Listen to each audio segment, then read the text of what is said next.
뭐 외국인이 많이 팔고 오늘 좀 다르긴 합니다만 외국인이 삼성전자나 SK하이닉스 같은 이런 시총 상위 대장주에서 이제 강하게 이제 매도세가 많은데 그리고 이제 개인이 그걸 다 받고 있어요. 이런 것들 어떻게 봐야 됩니까? 네, 1월부터 4월 6일 오늘까지에 대한 기조를 보면 외인이 69조 4,730억 정도를 좀 팔고 있습니다. 개인이 같은 기간에 이제 47조 정도를 좀 매수를 좀 했고요. 기간의 매수량이 한 12조 5천억 정도 좀 되고 있기 때문에 외인 중심의 매도세, 특히나 뭐 데이터를 보면 3월이 좀 더 집중이 되어 있습니다.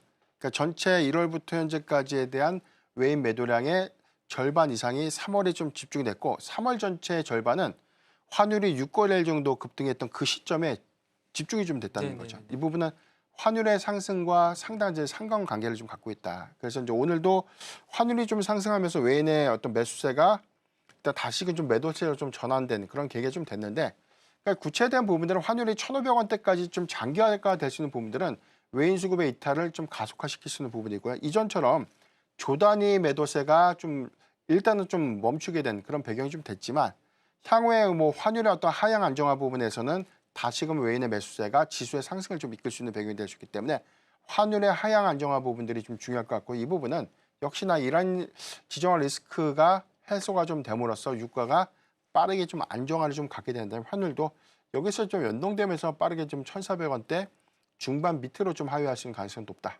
이렇게 음. 좀 보고 있습니다. 근데 환율이 이제 높아지면 1,500선을 지금 위협하고 있는데 원래 이제 삼성전자, 현대차 같이 수출이 어쨌든 유리한 이런 구간들은 좀 유리하지 않을까라는 생각이 드는데 꼭 그런 것만은 아닌 것 같아요. 대표님께서는 이제 지금 환율이 호재보다 부담 쪽에 있다고 생각하시는 건가요? 어떻게 보시나요? 일단 수출량 데이터에 대한 기업, 수출 기업에서는 이 외환산 이익이 재차 좀 커지는 기준이기 때문에 우리가 12월 말 기준에서 보면 일단 뭐 3월 말 이제 1분기 말이죠. 1분기 말에 대한 환율 추이를 좀 봤을 때 80원에서 한 100원 정도에 대한 가치가 이번에 제품 가격에 연동돼서 일단 외환산 이익으로 좀 책정하게 된다면, 이번에 현대차의 컨센서스 좀 상해 부분들은 외화 외환 차익에 대한 어떤 반영 효과가 좀 크게 좀 작용했다. 일단 이제 수출 비중이 좀 높은 기업들의 경우에는 환차익에 대한 반영 효과가 오히려 이제 이익 개선 관점에서도 상당한 좀 기여가 좀 될 수 있는 부분이기 때문에 수치상으로 보면 수출 데이터가 뚜렷하게 그 공급량이 재차 좀 증가되고 있는 기업들이 오히려 환율의 어떤 상승 효과가 좀 맞물리면서 이 부분은 매 분기 말 평가 이익으로 좀 잡힐 수 있는 가능성은 굉장히 좀 긍정적이다.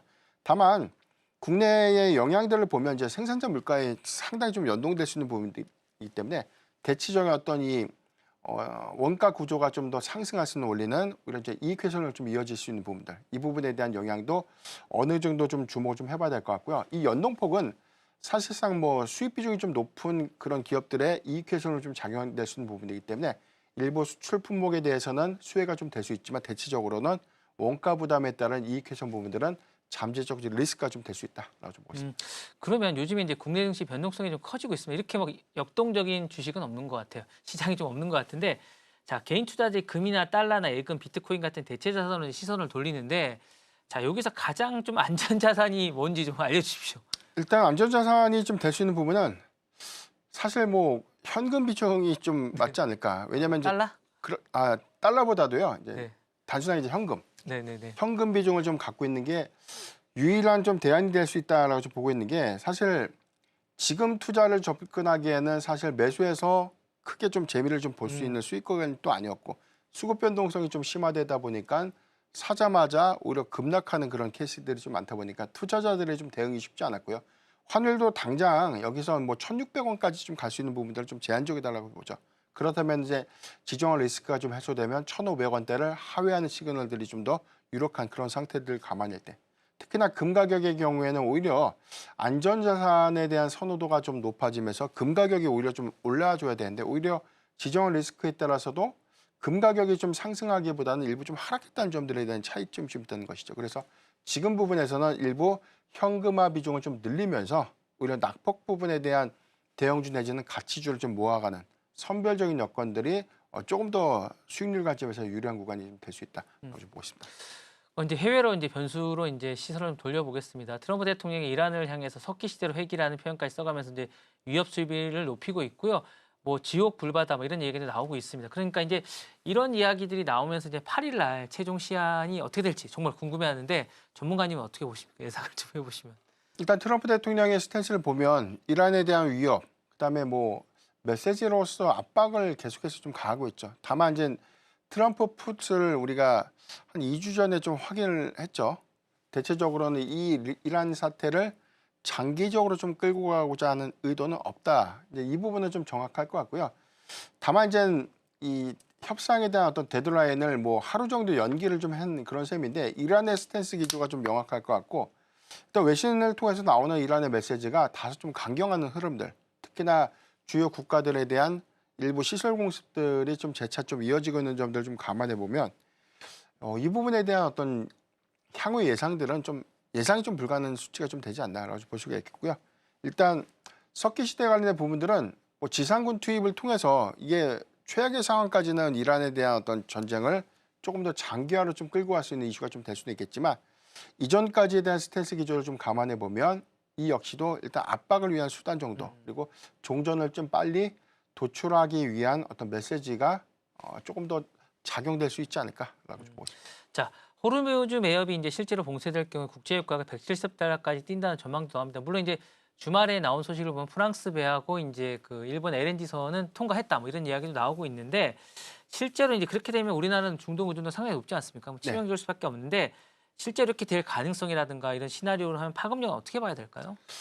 일단 배럴당 170달러까지 보다도 배럴당 뭐 130달러를 너무 단기적으로 좀 넘어가는 구간에 돌입한다면 사실 우리도 비축료 관점이나 뭐 원유의 어떤 수송료 관점에서는 사실 이란과 뭐 자체적인 협상을 통해서 원유를 뭐 공급받는 그런 선택을 좀 할 수 있다라고 좀 볼 수가 있겠고요. 일단 이 부분은 호르무즈 해협에 대한 봉쇄가 좀 장기화가 됐을 때 뭐 국내에 미치는 영향이 좀 전 세계적인 국가들을 좀 봤을 때 한국이 좀 가장 그 타격이 좀 크다라는 어떤 전망들이 좀 나오고 있죠. 이 부분이 있기 때문에 단기적으로 뭐 배럴당 130달러를 좀 상회해서 장기적으로 좀 유지될 수 있는 시그널들이 좀 명확해진다면 이란과 일부 뭐 일단 뭐 돈을 내고서라도 일단 원유를 좀 수송하는 어떤 전략으로 좀 선회될 수 있다라고 보이겠고 일단 주요 국가들이 이란과 협상을 통해서 해상 통행료를 좀 지불하지 않는 그런 부분들은 선례를 좀 남기지 않기 위한 전략이 먼저 좀 선제적으로 좀 반영되고 있고 이 부분은